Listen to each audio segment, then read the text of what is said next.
Hello everyone, nubkeks here. Welcome back to Nub Raids. We are on the test server to check out some actual new features that are coming in the patch this week to the game, such as avatar frames and stuff like that, which is pretty cool.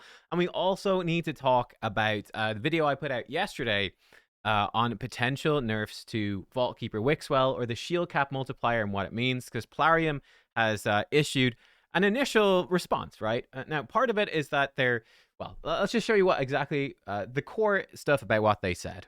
So this is the datamined information from the game. There is a new line of code called a ShieldCapMultiplier, which is apparently set to 4 right now. So I made a video about this, obviously speculating that, well, what could this ShieldCapMultiplier mean? Well, we know that they were looking into, limiting infinity comps in the past. It's something they've talked about and been open about. So I said it's pretty likely that this is intended to target, Wixwell comps are the most obvious example. Now, there's other infinity comps. And there have been other infinity comps in the past, such as the classic Brogni plus Corpulent Cadaver. I think it just makes sense to me, right? It does make sense to me that this is likely intended to target infinity type teams, growing absolutely massive shields in the game. Why might they do that? I think it's been a real problem for them to balance, honestly. And yeah, there's the potential that it could break stuff in the future. I think the perfect example of this for me was the Aislinn comp, which we looked at, because, when we look at Aislinn, he can rip off shields and deal damage equal to the total of value of shields removed. So his damage scales off shields, but they clearly intended to limit it. They said, okay, whoa. This has a potential to be super broken. We're putting a limit on this champion. We're trying to do a champion-specific, champion-targeted fix. But then they made a mistake because it's a complicated game, and they forgot, right? They just forgot that, well, it actually does a heal, and that heal is not limited. And then there is this one rare champion in the orcs, right? Ironclad, and when he is healed, he does damage equal to 50% of any surplus heal. So by using Ironclad with Aislinn, you can essentially bypass the damage cap that Aislinn is supposed to have from ripping off damage with shields, right? Again, did they intend for this? Did they intend? They're like, no, it's this is really a ploy to get you using the Ironclad thing. No, they simply forgot about it. This is my interpretation. I think they clearly intended to limit it, and they simply forgot. I think, did they intend for the Yannicka thing to work against Hydra? No, they didn't intend that. They simply forgot or didn't realize. I think these infinity comps have been they sort of keep cropping up again and again. Why is it a problem? Well, in my opinion, I think it's a problem because it makes it very difficult for them to design bosses, and it becomes quite complicated to design bosses in the future and to try to incorporate a lot of workarounds that stuff doesn't work, and this gets quite clunky. Like, for example, one clunky thing in the game is that they nerfed poisons against bosses. Like, newer bosses just take less damage from poison, and it's not clearly communicated in the game. Like, the tooltips just aren't there. How are you to know that they take less damage from poison? But you can't, really. So it's very unclear, it's clunky, it's complicated, it's unintuitive. I just don't think it's good. I like to I think keeping things simple is better game design. So that's why I was sort of thinking that this could be it. But Plarium has come out, they've said, number one, they don't like people talking about datamine stuff. Always, it's a difficult thing. But they did say directly that this idea that they are secretly nerfing Wixwell is not accurate.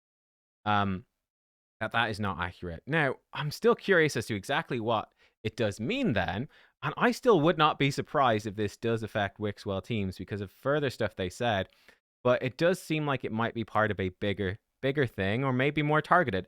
So the thing that they said that they are doing is that they are working on a complex solution, and they highlighted that, a complex solution to rebalance Hydra itself and Hydra Clash in particular. So it's not going to be as simple as this. We're nerfing Trend. It seems like it's a very complex solution, and they're not sharing the details yet. I'm guessing because it's just not finished, right? And I actually assume that this going into the code, fair to assume that it might be a mistake, right? Remember, this is not live. This is not, well, it's in the live game code, but it's not activated. This code is not doing anything. It's just there. We don't know for sure what it does. Again, we're just speculating, but it's hard to see how it could really be anything else. I mean, let me know if you've got other ideas. I find it very hard to think of it being anything else other than stopping it or limiting the power of infinity teams, really stopping them. Very difficult to see. But that if it is true, it's part of a complex solution. There's going to be lots of changes to affect this. Another thing that's interesting is that Infinity teams really have only two places in the game, which are Demon Lord and Hydra. And what's interesting here is that they are specifically talking about Hydra and Hydra Clash. They're not talking about Demon Lord. So, for instance, it is possible that maybe they will put in a shield cap multiplier of some like stop shields and Infinity teams in some sense in Hydra, but maybe not in Demon Lord. That's possible for sure. I think a great similar example is how, let's say, where's an enemy max HP champion? Noosh is a good example. But, in the original dungeons, there was no cap on enemy max HP. You can do as much as you want. But in later dungeons and bosses, there was a 10% enemy max HP cap. Now, even for Amius, there's a 5% enemy max HP cap. And again, it's a bit of a complex solution. It's not super intuitive, but it's there to balance the game, right? If there's no enemy max HP cap, you just one-shot every boss in the game and it wouldn't matter. So that's in there. In fact, I actually think a funny example of that not being maybe too harsh now is in Hydra. Funny enough as well, enemy max HP used to be the way you dealt with Hydra, but now with power creep being so strong in the game, enemy max HP is kind of falling off in Hydra. It's still decent, but the top damage dealers are all more regular damage dealers now. The enemy max HP cap is holding enemy max HP champs back, so maybe that's due for a bit of a tweak. But like something they could do, a complex solution, something they could do is they could say, okay, you know what? And changing Hydra Clash, they could say, well, normal to Nightmare Hydra is still the same, but now there's Ultra Nightmare Hydra with way more rewards. But in Ultra Nightmare Hydra, maybe shield, there's a cap on shields. You can only grow your shield so much and whatever. Like, they could introduce a bunch of complex rules. I have to say, for me, personally, I'm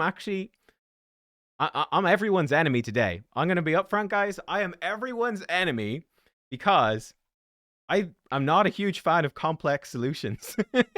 Why? For the simple reason, the more complicated something is, the more likely it is to go wrong, right? And for me, I think coming up with some complex solution, trying to keep everyone happy for like Hydra and Hydra Clash, like in my opinion, honestly, they should have just come in months ago when any of these imbalances reared their heads, and they should have been like, okay, yeah, this whole shield growth thing, that's clearly not something we want for balance. Let's nerf that. Trunda is clearly way too strong as well. We should nerf her. And just simple solutions, just targeted nerfs on individual champions. And again, because you're just talking about individual champions, it's a fairly simple change. You can nerf them in such a way that they're still really good. And like, if they're not quite good enough, if we nerf them too much, we can buff them again in the next patch, right? Because you're making simple changes. For me, I think that's a way more straightforward in terms of game design. That's a way more elegant solution. That's much less likely to have other things break. I think complex solutions, like trying to fix the Aislinn thing, but then making a mistake, like that's... Some of you might be very unforgiving of that. I think that's an easy mistake to make, and the more complicated you make things, the worse it is. It's why I don't subscribe to this notion of never nerf anything, only buff things. I actually think that's, for game design generally, is terrible because it's too complicated, right? Let's say you've got 200 champions and one of them is overpowered. I think it's very simple. Just, okay, that one champ's overpowered. Let's just tone them down a bit. It's simple. Very easy to get it right. If you come in and say, one champ's overpowered, buff all 199 other champions. Very easy for somewhere along the lines to buff someone too much, to buff someone too little, perhaps to make a massive mistake, and then we buffed them actually too much. Now they're too strong. Now we got to buff everybody else. And yeah, it becomes very complicated. So yeah, I'm not a massive fan of this, to be honest. I am worried. I think a complex solution for me worries me. But like I said, then I'm probably... Plarium's not going to be happy because they want a complex solution. You guys are not going to be happy because you guys hate nerfs with a passion. So everyone is going to hate me today. But honestly, that is genuinely what I think. I think that, it's, like, I wouldn't want to, let's say like Lego Batman, right? You don't need a lot of balancing to Lego Batman. It's a casual game. But like Counter-Strike, should have good balance in Counter-Strike because it's a multiplayer game. It's competitive. I think Raid is similar. Raid's a hardcore game. There's multiplayer. It's obviously imbalanced because it's it's pay to win. That's fine. But there should be decent balance because there's so many different multiplayer modes in this game. It should be better. So we'll see. I'm very curious what they do with Hydra Clash. Very, very curious on Hydra. It sounds like there's a lot of changes. I would love just some quick points that I would love that I think will be, well, I don't know. Will these be popular? I would say some things I'd like to see change with Hydra. I'd like to see the Head of Torment maybe be a little less punishing. That one is quite random. And I'm not super satisfied with like the blessing. That new blessing, was it Harmonic Impulse or something? That's there to fix it. Yeah, Harmonic Impulse. This one that like, if you miss your turn because of fear, reduced, like that to me is not a good solution. Like that's who even has access to this? Very few people. It's not great. I'd like to see Head of Torment like toned down a bit. That'd be nice. One thing I'd love with Hydra is I'd actually like to see the turn limit on Hydra go way down. I think the only people that really affects is people doing massive amounts of points. Like like for me, my clan, we're pushing the turn limit no problem. It just sort of inflates the points too much, and it makes Hydra this really, really long. Like you can easily spend 1 hour to an hour and a half manualing Hydra. For me, for a mobile game, having to sit and be stuck manualing this one thing for over an hour is too much. I'd really like to see the turn limit brought down. And yeah, that's kind of negative. The thing is, like any change is going to negatively affect somebody, right? There's no way that everyone is walking out of this in a better position. But yeah, I don't know. I think that would be good. making it a little less random, making it not take as much time, being a bit more auto-friendly. I think all of those things would be pretty nice to improving Hydra a bit. And yeah, Hydra Clash is such a disaster. I don't know. I'll be honest, I've got little faith that it will be changed in a satisfactory way. But in my opinion, anyway, we'll see. But yeah, so needless to say, for me personally, I would still if I were you and you are relying on Wixwell teams, I would be prepared for a potential nerf 100%. I think you've got to be prepared. This is very sus. You've got to be prepared for it. Like, now we could hope that it might not happen. Or you could say, wow, the lashback has been so massive. The drama. I actually was shocked at how dramatic people are about this.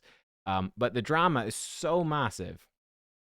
Like you'd swear that people were dropping bombs on a country or something. It's crazy. But yeah, it's been so massive that they might, even if they were planning to nerf Wixwell, they could easily backtrack. They've backtracked on nerfs before because of community lashback. So it might not even happen, even if it was planned. Maybe it's not. Again, this might not even be confirmed. They might just be testing something and went through. We don't know for sure. So we'll have to see, of course. But I think it's safe to just be prepared, right? Do a little bit of research, figure out, okay, well, let's say worst case scenario, they just come in tomorrow and delete Wixwell from the game. Obviously, that's not going to happen. It's a stupid example, but the point is for it to be stupid. Like, Wixwell, he's just gone. They deleted him. Oh my gosh. Just be prepared to come up with a different clan boss team. See what you can do. For a different Hydra team, like have a backup at least somewhat. It doesn't have to be perfectly ready. And I would certainly hope that whenever they put these changes out, I hope that they give as well, it would be important to me, I think they give you a chunk of time to prepare as well, right? Like, I would love if they nerfed Trunda. Sorry, but I would. But if they did it, I'd love them to say, like, okay, we're going to nerf Trunda, but it's like a month from now. I wouldn't want them to come in just like, screw it. It's there. It's live. Go deal with it. That would suck. So I'd like to see them give people like a big chunk. It's kind of a pity with this game, actually. There's no like seasons and stuff like that. Like, I've played lots of competitive multiplayer games before, and they're often seasonal, and the biggest balance changes happen between seasons. So it's like, okay, play out this season, and we're switching up for next season, and like stuff has a bit of a reset. There's a bit of a cycle to it, so you kind of expect these changes. There's no seasons in Raid. It's just Raid, so makes it difficult. But we'll see. Anyway, again, let me know what you think about all this sort of stuff. Yeah, like I find it very difficult to imagine how this won't affect Wixwell, but hey, maybe it won't. Maybe it won't. And of course, none of it is obviously set in stone yet because they've not announced anything officially. Hell, even if they did announce something, they might change their minds, honestly, if the lashback was big enough. Anyway, let's look at some of the new stuff that is coming. So one of the first things that is coming here is, like I said, new, I've clicked the wrong thing, this button, avatar frames, which is kind of nifty, actually. I was cracking up a bit. I was saying, like, when some people saw these avatar frames, it's like one of the things people said, they're like, you're Raid stealing off, what's the name of the game? or not Wrath of the Righteous. That's the freaking Pathfinder game. What's the one? It's not Dragonair. It's the other one that came out at the same time. I've totally forgotten. But like, oh, they're stealing off that game. Like, apparently it's the most original game of all time. Hang on, let me find, what was that game's name? Oh, it's Watcher of Realms, or Watchers of Realms, or Watcher of Realms, I think. Yeah, that game came out, and they're like, oh, Raid stealing off Watcher of Realms. I'm like, yeah, Watcher of Realms, infamous for creating avatar frames. No other game has ever thought of avatar frames before. In fact, everyone should go play Watcher of Realms right now. It is the most original and creative game of all time. Yeah, needless to say, avatar frames is a staple of, well, a lot of games. I remember back in Warcraft 3 getting my Night Elf avatar frame and Night Elf avatar and stuff. That was nice. Actually, I don't quite remember. I remember it was Night Elf avatar. Maybe there wasn't a frame for that. I think there was, though. Anyway, it doesn't matter. This is standard in lots of games. It's nice to see it coming to Raid. You've got this one here from Classic Arena Ultra Platinum. I actually don't remember what Ultra Platinum is, like top 100 or something. That one's difficult to get. It looks a bit shit, though. It's one of the worst ones. This one looks cool. Gold slots from Tag Team Arenas Bazaar. That's quite a cool frame. And that's not too... I mean, it's not easy to get, but it's one of the easier ones. It's a lot easier to get into Gold Tag than Ultra Platinum Classic Arena. So there you go. That's one that certainly I would not be able to get this, but I'd be able to get this one. This one over here, Hydra Clash Ornate Gilded Chests. So there we go. I think that's from, like, I think that is coming first in Hydra Clash. And maybe the personal rewards, can I see? Can I see on the test server? I'm not sure if I can see. No, there's Hydra Clash just doesn't exist on the test server, so I can't show you. But yeah, I think that might be like the top reward as well for your personal rewards in Hydra Clash, I think. Again, this is one that I'm likely to get myself, kind of no problem. This one over here, Cursed Chest from Cursed City Quest on hard difficulty. I have to keep clicking it doesn't stay up on the screen for long. That's actually quite a cool avatar frame. So the Cursed Chest from hard, that's after you get the 500 points to get Carnage. You can then start getting these Cursed Chests. I think it's 100 points each, which is like a full clear of Cursed City hard to get one of the chests, or like 2 half clears across, 2 different rotations. So again, this is one I'll get eventually. It's going to take me a while. I'm actually very close to getting Carnage. I've been very lazy with Cursed City because I just don't find the really hard stages very enjoyable. They're a real slog, and not having all the champions as well makes them tough. I think a lot of people agree. But I think, again, it's fine. It's nice that that's in there. And then Live Arena Gold 3 milestones for this one here. It's actually quite a nice, more minimalist frame. That looks cool. I'm actually kind of surprised it's Live Gold 3 and not Live Gold 4. Because there's a goal 4, but no, this is for hitting live goal 3. So again, that's one that I could actually get as well. No problem, I think. Yeah, for me, I'd be able to actually get probably these 3, the gold tag, the Hydra, and the live arena one, kind of no problem. Classic arena is probably almost impossible. Like, that's probably impossible for me.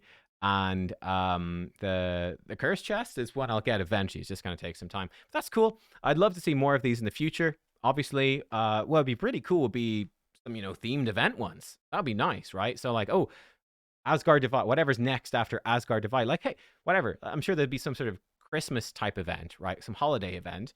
Having a frame that's tied into that could be pretty cool. You could see these in like Titan events or Deck of Fate. Not hard, super hard rewards to get, but something. Again, like, these are sort of things that you would classically see in like arena seasons. Like, that was a big thing. Like, back when I covered Heroes of Storm back in the day, you got avatar frames for placing in a certain rank in a season of that. Then Watcher of Realms teleported back in time and invented the idea first, and it was stolen. It's terrible stuff. We also have new badges. Hey, new badges have come in. Unfortunately, I actually recorded a video of this before, and then they released a bunch of the info from that video. They released the champion changes info earlier. So I've already clicked off most of the red dots, but there was some stuff in here. So I think one of these was... Oh, yeah. So I'm pretty sure this is new. So this was old. This was here before. First in Classic Arena Platinum tier 5 times. Now there's this one I think is new as well. Finished first in Classic Arena Platinum tier twice in a row. I saw a lot of people super pissed off about this one. I can imagine they're going to be super pissed off about this one as well. I mean, that's extremely hard to get. That's obviously for, only the top Krakens really in the game. but it doesn't bother me. But it clearly massively bothers some people. Um, yeah, I misquoted this one before, thinking it was win 10 wins in a row in tag team arena because it's after the tag team, but it is live arena goal 4. That's really tough to get. Actually, that's not new. I think some of these are new. Clear stage 20 of all potion keeps in under 20 turns. Enemy turns count. So that's a new one. Cool. Got scrap metal stage 15 of iron twins in under 40 turns. Sand Devil stage 25 under 10 turns. Phantom Shogun stage 25 under 15 turns. And so on. These ones, honestly, like, these are almost good, right? They're almost fun. Like, these badges have some actual gameplay. The only issue I have is that they're very limited. And, like, let's be real, most of these badges in doing these dungeons under a certain number of turns, let's be real, basically just boil down to, do you have enough Newts and Mariuses and those sorts of champs with resets and stuff? There's not, they're gameplay based, but there's not, I feel, a ton of gameplay in there, which is a bit unfortunate. But I mean, there's some. Maybe you do need to have quite creative teams for some of these. I'd love to see more, and like, they're obviously adding more stuff. I'd love to see more of this in the future, like different badges for, like, I don't know, clearing the dungeons with like Ogren tribes only and stuff. You could do some like fun, creative stuff that's a bit more accessible. That's not limited to just very, very specific champions, and have a variety of badges that people could chase. So I think most of these badges just like, well, if you don't have a newt, just forget about it. Mostly.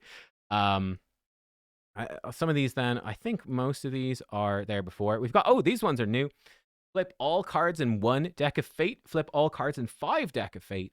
Flip all cards in 10 deck of Fate. That's pretty intensive to flip all the cards. These tend to be very expensive. It's going to take you a long time to do. Again, these are fine to have. Whoops, excuse me. These are fine to have in there. They're not particularly exciting or flashy or anything, but it's something to work towards for a badge. It's not very important. It's just simple. It probably should be there, but it's just simple. Tournament novice, first place in a tournament 5 times, 15 times, then 30. That one's a bit more fun, I would say, because you can like pick tournaments that like people, like an Ice Golem tournament that people don't tend to do, and you could kind of work on this badge pretty efficiently. So there's a bit of gameplay there. Heroic beginnings, all rewards in Hero's Path, 5 Hero's Path, then 10 Hero's Path. That's quite tricky because, it can be super intensive to get to the bottom of the hero's path and get like the big reward. But this is not getting just the big reward. This is getting all of them. Getting all the rewards in the hero's path is extremely expensive. Nearly always. So this is actually surprisingly hard to get. So I wouldn't be expecting to get that anytime soon. Then Titan event, final reward of Titan event of 5 Titan events of 10. The Titan events are a lot more doable than hero's paths. That's for sure, to get to the final reward. But yeah, take some time, get some badges. Again, these badges, they're very simple. I think it's great that they're adding more. Actually, it's good. It's that's exactly what we want to see. The initial set of badges were pretty basic. I feel like these set of badges are pretty basic as well, but it's sort of just filling out, the basics, the core achievements really in the game. There's some nice gameplay to some of them. Some of them just take time. Some of them maybe kind of suck, but it's fine. I think it's fine. I'm sort of looking forward to more of these badges in the future. And yeah, I'm really looking forward to maybe some fun challenges where you just got to be like creative, do something a bit different. Like, it doesn't have to be that hard. Like, 1 key Nightmare Hydra with like all Ogren tribes or something. Like, you can do that even with kind of crappy champions and builds these days if you're at least somewhat late game. And that could be kind of fun late game challenges. Tough to make them good early game I guess you could have like, you could have the same thing for like whatever, normal, hard, brutal, and Nightmare Hydra. And so an earlier game player could be like, okay, well, I can eventually get the normal Ogren one because I like Ogren a lot. Something like that, But yeah, more creative stuff in the future would be cool. We'll see what they do. But yeah, I think it's again, a continued step in the right direction, adding these in. In my opinion, I've seen a lot of people take these badges far too seriously. Guys, just a badge, right? It's not a big deal. Not a big deal. Luckily, they're probably too busy raging about Wixwell at the moment for people to have much time to rage about badges. But there we go. Right, let's just whip this over. What else do we have in this patch? We got the avatar frames. Token trade. Yes, the token trader. I can show you what this looks like. It should be live in game soon. But this is the new token trader, how that looks. So as you can see, the old slots are still the same. The aspect ratio, I believe, is still wrong. So they're too skinny and too tall. And then you've got these new slots which rotate every 6 months. Yeah, everyone hated this. The response to this, so much outrage. Look, I mean, yeah. It's a step in the right direction. People really want a lot more. For me personally, I don't really care, but yeah, people are very angry about that. Generally, what people want would be to see more slots be dynamic and to have the timer be shorter.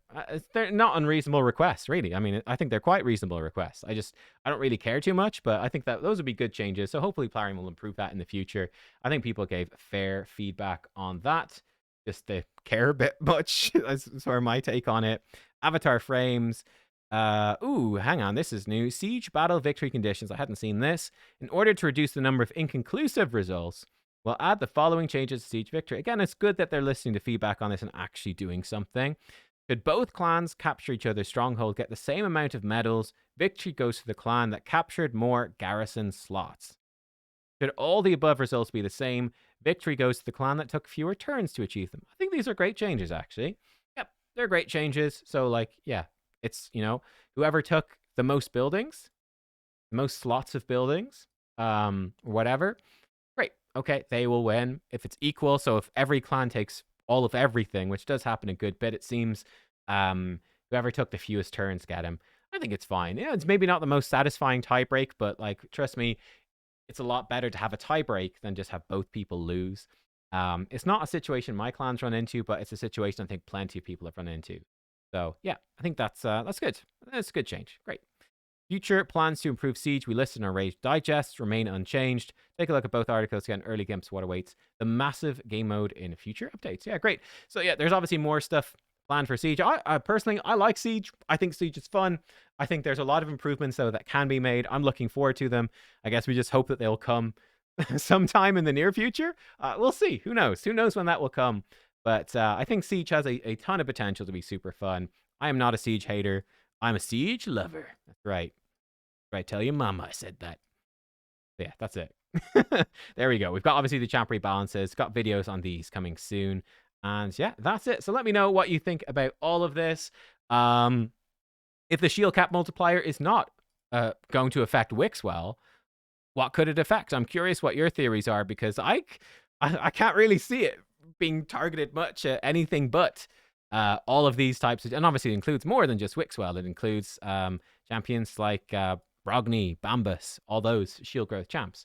But I think it's likely to, but maybe I'm wrong. Let me know what it could be if I am wrong, and let me know what changes you would like to see to Hydra and Hydra Clash. Again, it's tough, very difficult to make everyone happy. That's for sure. I'll see you all next time. Thank you for watching. Goodbye.